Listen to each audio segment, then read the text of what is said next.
It was summertime on the island of Sodor, and when it was summertime, usually the Duke and Duchess of Boxford would visit.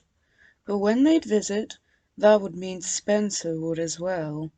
Spencer was their private engine that would bring them to Sodor during the summer. He's very fast, very shiny, and very strong. But he'd also like to show off to the other engines, much to their chagrin. "Coming through!" he'd shout as he rocketed past. "Line stealer!" muttered Gordon. No one liked it when Spencer was around. One day Molly was preparing a train of empty trucks at Knapford Yards. The Fat Controller arrived to see her. "The Duke and Duchess are visiting Sodor with Spencer.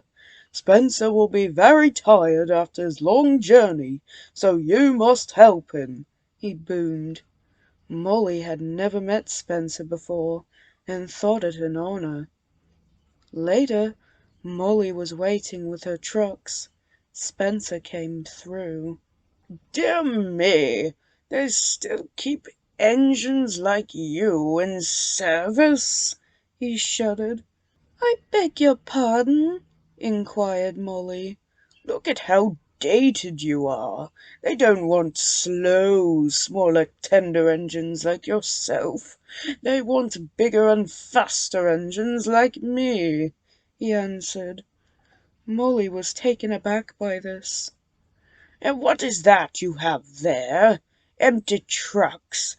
Even worse, a goods engine. Take my advice and retire before it's too late," he said pompously. Molly was on the verge of tears. "Oh, well, be a good engine and take my coaches away to the carriage shed," he huffed grandly. Molly did so, but thought Spencer was one of the rudest engines she had ever met, and wasn't looking forward to working with him either. Later, Molly came into Wellsworth Sheds. She was very tired. Edward could see that Molly was not happy, so he asked what was wrong. "It's that Silver engine. He said I'm out of date and that I need to retire," she sighed. "Oh, that's Spencer. Pay no mind to him. He thinks he's better than everyone just because he pulls the Duke and Duchess of Boxford around the island. But what you don't know is when he first arrived here, he had forgotten to take on water before leaving the station and broke down on Gordon's Hill. Gordon had to rescue him and tow him to the station, where he was humiliated by the other engines." Molly chuckled. "That I would have loved to see. But what does this have to do with me?" she asked.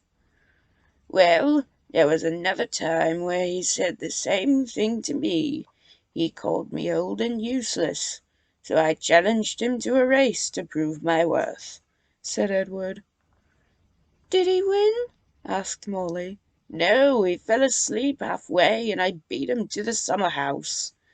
Molly laughed at this.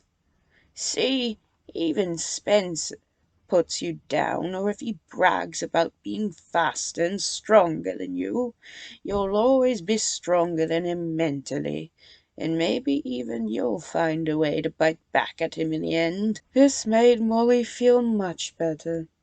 You see, it doesn't take much to put Molly down. She's of an older design, and because of this, she sometimes gets teased and forgets her own strength. But what she doesn't know is that due to her powerful wheels, she can haul more freight than most engines on Sodor. Due to Edward's kind words, She promised herself that she'd prove Spencer wrong tomorrow. Next morning she was sent to collect some trucks from the smelter's yard. She decided to increase her speed and glided along the line past Emily. "Slow down!" she called. "You'll never make it around the bend!" Molly slammed on her brakes and stopped just in time. Thanks to her wheels, she stopped herself from crashing. Then she realized something. "I'm one of the only engines painted bright yellow, the only one with two pairs of big wheels, and one of the strongest engines on this island. I may not be as powerful as Spencer, but I'm just as powerful as any Sodor engine ever," she cried. She then puffed to the quarry and collected some stone. When she was finished, she was covered from funnel to tender in dust. "My," said Mavis, "you're one of the only engines to brighten up anyone's day." This made Molly very pleased. She then waited at Knapford station with her trucks, when Spencer was waiting at the platform. "Ew, what a dirty engine! You'll never catch me looking like that," he scoffed.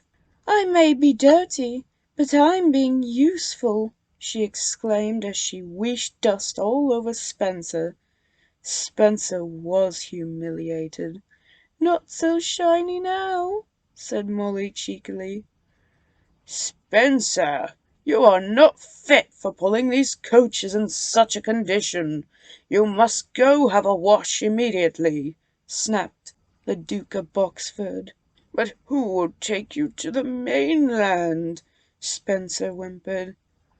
"This bright yellow engine. Clearly she knows what a really useful engine should look like, and not a big bossy bully," replied the Duchess of Boxford. Spencer fumed to the washdown as Molly backed into the special passenger train. The Boxford's coat of arms was placed onto her boiler. Molly never felt more special. She raced off to the airport and had arrived just in time. The Fat Controller was waiting for her there.